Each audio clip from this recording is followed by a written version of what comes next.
ಕುರಿ ಮೇಯಿಸ್ಕೊಂಡಿರೋನು, ಕುರಿ ಎಷ್ಟು ಅಂತ ಲೆಕ್ಕ ಹಾಕಕ್ಕೆ ಬರ್ದಿರೋನು ಇವ್ನು ಯಾವ ಸೀಮೆ ಬಜೆಟ್ ಮಂಡನೆ ಮಾಡ್ತಾನ್ರಿ ಅಂತ ಗೇಲಿ ಮಾಡಿದವ್ರೆ. ಸಬ್ಬಾಷ್ ಸಿದ್ದರಾಮಯ್ಯನವರೇ, ಉತ್ತಮ ಬಜೆಟ್ ಮಂಡಿಸಿದ್ರಿ, ಒಳ್ಳೆ ಆರ್ಥಿಕ ಶಿಸ್ತನ್ನು ಕಾಪಾಡಿಕೊಂಡಿದ್ರಿ ಅಂತೇಳಿ ಹೊಗಳೋ ರೀತಿಯಲ್ಲಿ ತಮ್ಮ ಮೊಟ್ಟ ಮೊದಲ ಬಜೆಟ್ ಮಂಡನೆ ಮಾಡಿ ಗೆದ್ದವರು ಸನ್ಮಾನ್ಯ ಸಿದ್ದರಾಮಯ್ಯನವರು. ಆಮೇಲೆ ನಡೆದಿದ್ದೆಲ್ಲವೂ ಈಗ ಇತಿಹಾಸ.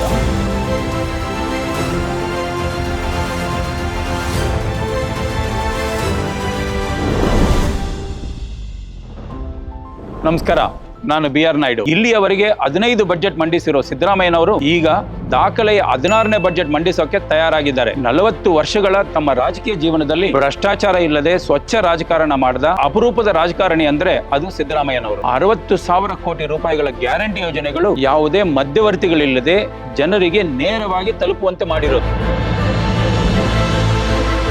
1995ರಲ್ಲಿ ಸುಮಾರು 10,850 ಕೋಟಿ ರೂಪಾಯಿಗಳ ತಮ್ಮ ಮೊಟ್ಟ ಮೊದಲನೇ ಬಜೆಟ್ ಮಂಡನೆ ಮಾಡಿದ ಸಿದ್ದರಾಮಯ್ಯನವರು ಈಗ ಸುಮಾರು 30 ವರ್ಷಗಳಾದ್ಮೇಲೆ ಅಂದಾಜು 4 ಲಕ್ಷ ಕೋಟಿ ರೂಪಾಯಿಗಳ ತಮ್ಮ 16ನೇ ದಾಖಲೆಯ ಬಜೆಟ್ ಮಂಡನೆ ಮಾಡಲು ತಯಾರಾಗಿದ್ದಾರೆ. ಈ 30 ವರ್ಷಗಳಲ್ಲಿ ಇಡೀ ದೇಶದ ಆರ್ಥಿಕ ಸಾಮರ್ಥ್ಯವೇ ಸಂಪೂರ್ಣ ಪಲ್ಲಟಗೊಂಡಿದೆ. ಅದರಲ್ಲೂ ಮೋದಿ ಅವರು ಪ್ರಧಾನಿ ಆದ ಮೇಲಂತೂ ಭಾರತದ ನಾಯಕತ್ವ ಪೊಲಿಟಿಕಲ್ ಲೀಡರ್ಶಿಪ್ ನಿಂದ ಎಕನಾಮಿಕಲ್ ಲೀಡರ್ಶಿಪ್ಗೆ ಹಸ್ತಾಂತರ ಆಗಿದೆ ಅನ್ನೋ ಅಪಾಯವನ್ನ ವಿಶ್ವದ ಆರ್ಥಿಕ ತಜ್ಞರು ವ್ಯಕ್ತಪಡಿಸಿದ್ದಾರೆ. ಮೊದಲೆಲ್ಲ ಸರ್ಕಾರಗಳು ದುಡಿಯೋ ಜನರ ಶ್ರಮಿಕ ವರ್ಗದ ಬದುಕನ್ನು ಗುರಿಯಾಗಿಟ್ಕೊಂಡು ಬಜೆಟ್ಗಳನ್ನ ರೂಪಿಸ್ತಾ ಇತ್ತು. ಆದ್ರೆ ಕಳೆದ 10 ವರ್ಷಗಳಿಂದ ಕಾರ್ಪೊರೇಟ್ ಕಂಪನಿಗಳು ಬಂಡವಾಳಶಾಹಿಗಳನ್ನ ಗುರಿಯಾಗಿಟ್ಕೊಂಡು ಬಜೆಟ್ಗಳನ್ನ ರೂಪಿಸ್ತಾ ಇದ್ದಾರೆ. ಹೀಗೆ ದೇಶದ ಆರ್ಥಿಕತೆಯನ್ನ ಸಮಾಜವಾದಿ ಆರ್ಥಿಕತೆಯಿಂದ ಬಂಡವಾಳಶಾಹಿ ಆರ್ಥಿಕತೆಗೆ ಹಸ್ತಾಂತರ ಮಾಡುವ ಪ್ರಕ್ರಿಯೆ ಈಗ ವೇಗ ಪಡೆದುಕೊಂಡಿದೆ. ನಮಗೆ ನಮ್ಮ ಮುಖ್ಯಮಂತ್ರಿ ಸಿದ್ದರಾಮಯ್ಯನವರು ಮುಖ್ಯ ಆಗೋದು ಇಲ್ಲೇ. ಯಾಕಂದ್ರೆ ಸಿದ್ದರಾಮಯ್ಯನವರು ಪಾಲಿಸೋದು ಅನುಸರಿಸೋದು ಸಾಮಾಜಿಕ ನ್ಯಾಯದ ಸಮಾಜವಾದಿ ಆರ್ಥಿಕತೆಯನ್ನ. ಹೀಗಾಗಿ ಮೊದಲ ಬಜೆಟ್ ನಿಂದ 15 ಬಜೆಟ್ಗಳನ್ನ ಪೂರೈಸಿದ್ರು ಅವರ ಪ್ರತಿ ಬಜೆಟ್ ನಲ್ಲೂ ದುಡಿಯೋ ವರ್ಗಗಳ ಮತ್ತು ಶ್ರಮಿಕ ಕುಟುಂಬಗಳ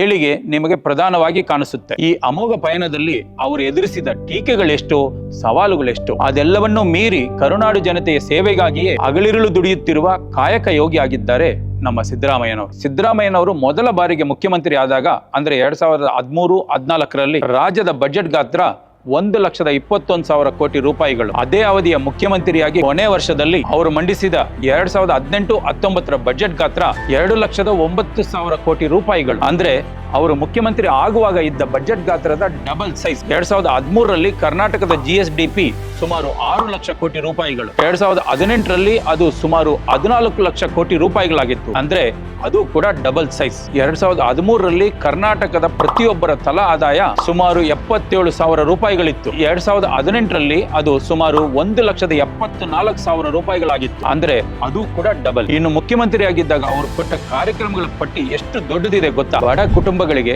1 ರೂಪಾಯಿಗೆ 1 ಕೆಜಿ ಅಕ್ಕಿ ಕೊಡೋ ಅನ್ನಭಾಗ್ಯ ಯೋಜನೆ, ವಿಚ್ಛೇದಿತ ಮಹಿಳೆಯರಿಗೆ ಮಾಸಿಕ 500 ರೂಪಾಯಿ ಮಾಸಾಶನ ಕೊಡುವ ಮನಸ್ವಿನಿ ಯೋಜನೆ, ಲೈಂಗಿಕ ಅಲ್ಪಸಂಖ್ಯಾತರಿಗೆ ಮಾಸಿಕ 500 ರೂಪಾಯಿ ಮಾಸಾಶನ ನೀಡುವ ಮೈತ್ರಿ ಯೋಜನೆ, ದುರ್ಬಲ ವರ್ಗಗಳ ಮನೆ ನಿರ್ಮಾಣ ಕನಸನ್ನ ನನಸು ಮಾಡುವ ವಸತಿ ಭಾಗ್ಯ ಯೋಜನೆ, ಹಿಂದುಳಿದ ವರ್ಗಗಳ ವಿದ್ಯಾರ್ಥಿಗಳಿಗಾಗಿ ತಂದ ವಿದ್ಯಾಸಿರಿ ಯೋಜನೆ, ಕೆರೆಗಳನ್ನ ಪುನಶ್ಚೇತನಗೊಳಿಸಲು ಕೆರೆ ಸಂಜೀವಿನಿ ಯೋಜನೆ, ಮಹಿಳೆಯರು ಮತ್ತು ಮಕ್ಕಳಲ್ಲಿನ ಪೌಷ್ಟಿಕಾಂಶದ ಕೊರತೆಯನ್ನು ನೀಗಿಸಲು ಮಾತೃಪೂರ್ಣ ಯೋಜನೆ, ಹಸಿವು ಮುಕ್ತ ಕರ್ನಾಟಕದ ಗುರಿಗಾಗಿ ಇಂದಿರಾ ಕ್ಯಾಂಟೀನ್ ಸ್ಥಾಪನೆ, ಬಡ ಮತ್ತು ಮಧ್ಯಮ ವರ್ಗಗಳ ಆರೋಗ್ಯ ಸುಧಾರಣೆಗಾಗಿ ನಮ್ಮ ಕ್ಲಿನಿಕ್ಗಳ ಸ್ಥಾಪನೆ, ವಿದ್ಯಾರ್ಥಿಗಳ ಓದಿಗೆ ಪ್ರೋತ್ಸಾಹಿಸಲೆಂದು ಉಚಿತ ಲ್ಯಾಪ್ಟಾಪ್ ನೀಡುವ ಯೋಜನೆ, ಯುವ ಜನತೆಗೆ ಕೌಶಲ್ಯ ಅಭಿವೃದ್ಧಿ ಮತ್ತು ಸ್ವಯಂ ಉದ್ಯೋಗ ಅವಕಾಶಗಳನ್ನು ಒದಗಿಸುವ ಯುವ ಯುಗ ಯೋಜನೆ. ಹೇಳ್ತಾ ಹೋದ್ರೆ ಲಿಸ್ಟ್ ಬೆಳಿತಾನೆ ಹೋಗುತ್ತೆ. ಅವರು ಮುಖ್ಯಮಂತ್ರಿ ಆಗಿದ್ದಾಗ ಮಾಡಿದ ಮುಖ್ಯ ಕೆಲಸ ಅಂದ್ರೆ ಸುಮಾರು 22 ಲಕ್ಷ ರೈತರ ಸುಮಾರು 8,000 ಕೋಟಿ ರೂಪಾಯಿಗಳ ಸಾಲ ಮನ್ನಾ ಮಾಡಿದ್ದು. ಇವೆಲ್ಲವೂ ಸಮಾಜವಾದಿ ಸಿದ್ದರಾಮಯ್ಯನವರು ಮಂಡಿಸಿದ ಬಜೆಟ್ಗಳ ಜೀವಾಳ.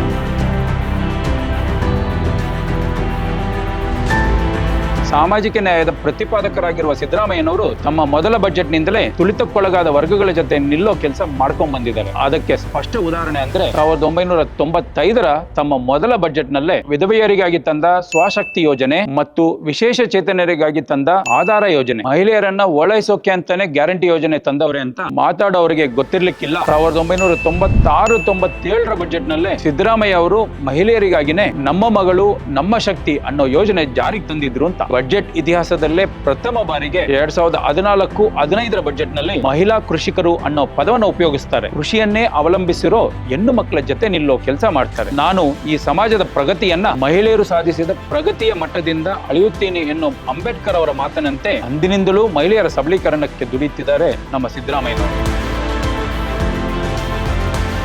ವಿಶ್ವಕರ್ಮ ಅಭಿವೃದ್ಧಿ ನಿಗಮ, ಕರ್ನಾಟಕ ಉಪಾರ ಅಭಿವೃದ್ಧಿ ನಿಗಮ, ನಿಜಶರಣ ಅಂಬಿಗರ ಚೌಡಯ್ಯ ಅಭಿವೃದ್ಧಿ ನಿಗಮ, ಬೋವಿ ಸಮುದಾಯದ ನಿಗಮ, ಸಫಾಯಿ ಕರ್ಮಚಾರಿಗಳ ನಿಗಮಗಳನ್ನು ಸ್ಥಾಪಿಸಿ ಎಲ್ಲಾ ವರ್ಗಗಳ ಅಭಿವೃದ್ಧಿಗೆ ಶ್ರಮಿಸಿದವರು ಸಿದ್ದರಾಮಯ್ಯನವರು. ಇದನ್ನು ನೋಡಿದಾಗ ನನಗೆ ಸರ್ವಜ್ಞನ ಮಾತು ನೆನಪಾಗುತ್ತೆ. ಆಡದೆ ಮಾಡುವನು ರೂಢಿಯೊಳಗೆ ಉತ್ತಮನು ಅಂತ.